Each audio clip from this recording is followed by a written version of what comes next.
दुनिया में कामयाबी दिलाने वाला अगर कोई सबसे बड़ा शब्द है तो वो है लगन। जब हम बाज की तरह आसमान छू सकते हैं तो मुर्गे की तरह क्यों उड़े? कल की तैयारी आज से नहीं, अभी से करिए। बिना मेहनत किए ऑप्टिमिस्टिक होना आलस कहलाता है। अधिकतर लोग बेहद ऑर्डिनरी जीवन जीते हैं और मर जाते हैं।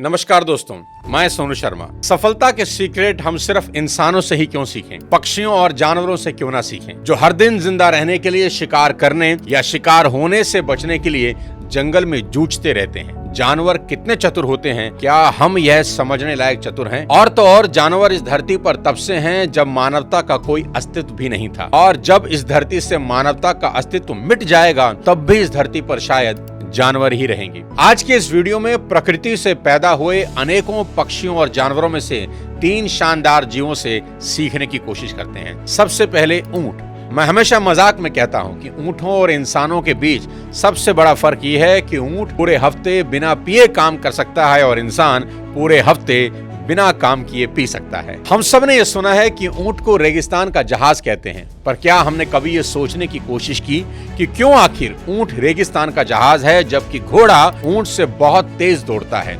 पर हम घोड़े की तारीफ में ऐसा कुछ नहीं कहते। आज समझते हैं क्यों। दोस्तों, दुनिया में कामयाबी दिलाने वाला अगर कोई सबसे बड़ा शब्द है तो वो है लगन। मतलब जब बाधाएं आपके रास्ते में आती हैं तो भी आप रुकते नहीं और अपनी दिशा में चलते ही चले जाते हैं। और अगर आप सही मायने में लगन सीखना चाहते हैं तो रेगिस्तान में जाकर ऊंट को देख लें। दूर दूर तक फैला हुआ रेगिस्तान, चेहरे पर और आंखों पर पड़ते गर्म रेत के थपेड़े, पानी का नामो निशान नहीं। सुबह से शाम तक अंगारे की तरह तपती रेत पर 30-40 मील दूर चलना, और इससे भी बड़ी बात, अपनी पीठ पर 200 किलो का वजन लाद कर चलना, और सिर्फ एक दिन नहीं, भगवान न जाने कितने दिनों तक। ऊंट हमें याद दिलाता है कि अगर हम संकल्पवान हों तो कुछ भी असंभव नहीं है। इसलिए आपके जीवन में जब भी चुनौतियां आएं, ऊंट को याद कर लें और याद रखें, ऊंट धीरे धीरे ही सही पर निरंतर लगातार आगे बढ़ते रहते हैं, एक बार में सिर्फ एक कदम। क्योंकि ऊंट अच्छे से जानते हैं कि वो 100 मीटर की फर्राटा नहीं दौड़ रहे बल्कि मैराथन दौड़ रहे हैं। इसलिए वे कभी जल्दबाजी या हड़बड़ी में नजर नहीं आते, नपी तुली चाल चलते हैं। उनके अंदर मुश्किल एनवायरनमेंट में खुद को ढाल लेने की योग्यता होती है।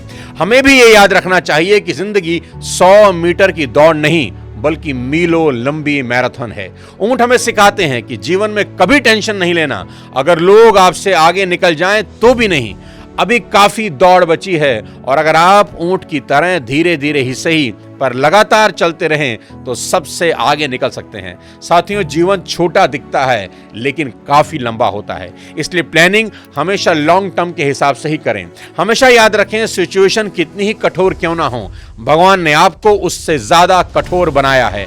सिचुएशन हमेशा निर्जीव होती हैं पर आप सजीव हैं, इसलिए आप अपनी सिचुएशन से ज्यादा ताकतवर हैं। कुछ इंटरेस्टिंग बात बताता हूं। अब अबू धाबी में आपको ऊंट के दूध से बना मिल्क शेक मिल सकता है।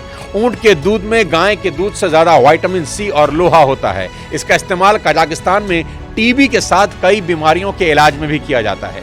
ऊंटों का इस्तेमाल युद्ध में किया जाता है क्योंकि उनके करीब आने से घोड़े डर जाते हैं, क्योंकि घोड़ों को ऊंट की गंध से डर लगता है। हमारी भारतीय सेना और बीएसएफ के जवान राजस्थान के रेगिस्तान इलाकों में पहरा देने के लिए आज भी ऊंटों का इस्तेमाल करते रहते हैं, यानी वो हमारी पहरेदारी भी कर रहे हैं। अब बात करते हैं कुदरत के बनाए सबसे अनोखे पक्षी बाज की। सबसे पहली चीज सीखें, यदि जीवन में आप बाज की तरह आसमान छूना चाहते हैं तो आपको मुर्गों का साथ छोड़ना होगा।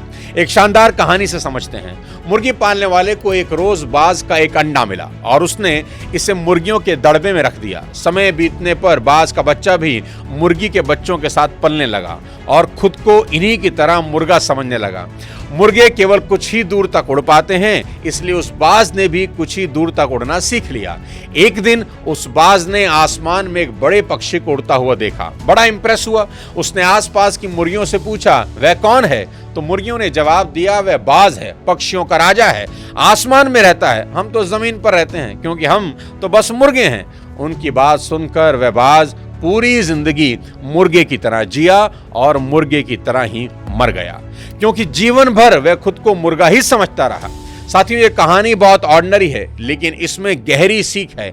अधिकतर लोग बेहद ऑर्डिनरी जीवन जीते हैं और मर जाते हैं। उन्हें एहसास ही नहीं होता कि उनके अंदर बाज के बच्चे की ही तरह कई योग्यताएं छिपी हैं, जिनको वो कभी इस्तेमाल ही नहीं करते। किसी ने खूब कहा है कि कब्रिस्तान संसार की सबसे अमीर जगह है, क्योंकि यहां आपको सभी आशाएं और सपने मिलेंगे जो कभी पूरे ही नहीं हुए।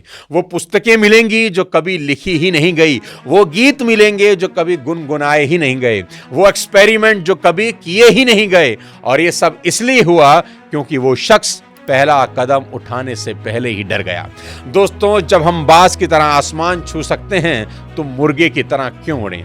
बाज हमें सिखाता है कि हमेशा विजेताओं के साथ रहें। 10,000 फीट की ऊंचाई पर आपको कोई दूसरा पक्षी कभी नहीं मिलेगा। अगर कोई दूसरा पक्षी होगा तो वो बाज ही होगा। बाज कबूतरों से दोस्ती कभी नहीं करते। वे छोटे पक्षियों के साथ नहीं उड़ते, क्योंकि उनको कबूतर या दूसरे छोटे पक्षियों के साथ उड़ने के लिए नीचे आना होगा, क्योंकि बाकी पक्षी ऊपर नहीं आ सकते। दूसरी चीज जो आप मादाबाज से सीख सकते हैं वो है कंफर्ट जोन। मादाबाज अपने बच्चों को कंफर्ट जोन से बाहर निकलने के लिए मजबूर करती है ताकि वो उड़ना सीख सकें। जब बाज के बच्चों का उड़ना सीखने का वक्त आता है तो वो माँ घोंसलों से पंखों और नरम घास की आरामदेह परतें हटा देती है ताकि कांटों और नुकीली टहनियों की चुभन से चूजे डिस्कम्फर्ट में आ जाएं और घोंसला छोड़कर उड़ने की कोशिश करें। अगर चूजे फिर भी घोंसला नहीं छोड़ते तो माँ उन्हें घोंसलों से नीचे गिरा देती है और ऐसा बार बार करती है ताकि वो उड़ना सीख जाएं। हर बार गिरने पर चूजे कूदकर घोंसले में लौट आते हैं, लेकिन कांटों और टहनियों से लहूलुहान हो जाते हैं। पर माँ तरस नहीं खाती, उन्हें फिर से धक्का देकर गिरा देती है। यह तकनीक बहुत क्रूर दिखाई देती है, लेकिन जरूरी है।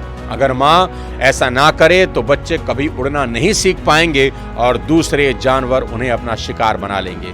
इसी कठोर ट्रेनिंग की वजह से चूजे एक दिन उड़ना सीख लेते हैं।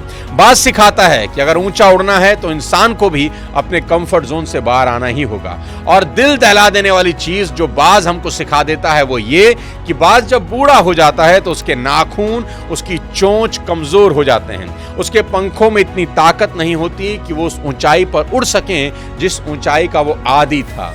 ऐसे वक्त में कोई भी नियति को स्वीकार करके मरने का इंतजार करता, पर बाज ऐसा नहीं करते। बाज नियति को स्वीकार करने के बजाय नियति को बदलने के लिए ऊंचे पहाड़ों में चले जाते हैं और अपनी टूटी हुई चोंच से एक एक करके अपने सारे पंख नोचकर तब तक फेंकता है जब तक उसके बदन से आखिरी कमजोर पंख न निकल जाए। फिर वो अपने नाखून और चोंच को पत्थर से मार मार कर तोड़ देता है। बूढ़ा बाज अब बिना पंख के, बिना चोंच और नाखून के लहूलुहान और कमजोर हालत में पहाड़ के किसी कोने में छिप जाता है और वक्त गुजरने का इंतजार करता है। धीरे धीरे बाज के बदन पर नए पंख आते हैं। उसकी चोंच और नाखून पहले से ज्यादा नुकीले और पैने होकर दोबारा उगते हैं और फिर बाज वापस उसी ऊंचाई पर उड़ता है जिससे नीचे उड़ना उसे कभी गवारा नहीं था। जिंदगी में ऊंचा उड़ने की ख्वाहिश रखने वाले भी अक्सर सोचते हैं कि हम कमजोर हैं, हमारे पास ताकत कम है, हमें लगता है सब खत्म हो चुका है। पर यही वक्त होता है जब हम अपनी आदतें, अपनी कमजोरियां नोच कर फेंक दें, अपने नाखून और अपनी चोंच यानी कि हुनर और ज्ञान को पैना करें और खुद को एक तकलीफ दे प्रोसेस से गुजार कर एक नया मजबूत इंसान बना दें। साथ ही वीडियो के आखिरी भाग में सीखते हैं कुदरत के बनाए शायद सबसे छोटे जीव चींटियों से।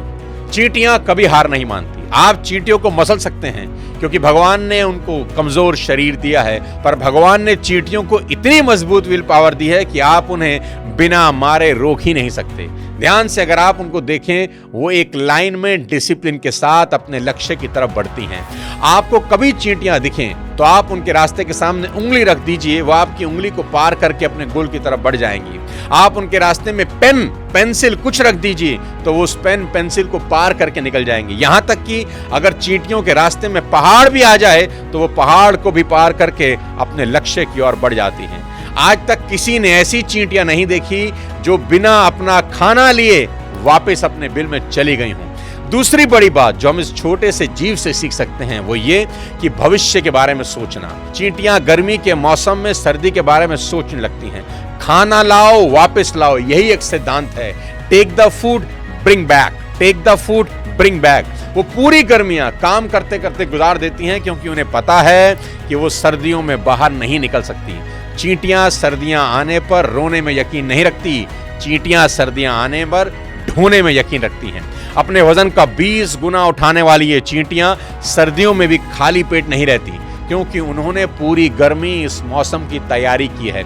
एग्जाम कल है, आज पढ़ूंगा, प्रेजेंटेशन परसों है, कल बनाऊंगा, मंडे से शुरू करूंगा, 1 तारीख से शुरू करूंगा। ये बहाने हमें चींटियों से भी छोटा बना देते हैं। एग्जाम आने वाला है, ये 1 साल पहले आपको पता होता है, तो फिर 1 दिन पहले का इंतजार क्यों करना। चींटियां बनिए, कल की तैयारी आज से नहीं अभी से करिए। सबसे बड़ी सीख जो आप इस नन्हे से जानवर से सीख सकते हैं वो है दिस शैल टू पास। जब सर्दियों का मौसम आता है, इंसान की हड्डियां कांपने लगती हैं, तब ये चींटियां खुद को ये याद दिलाती रहती हैं कि सर्दियां चली जाएंगी, ये वक्त गुजर जाएगा।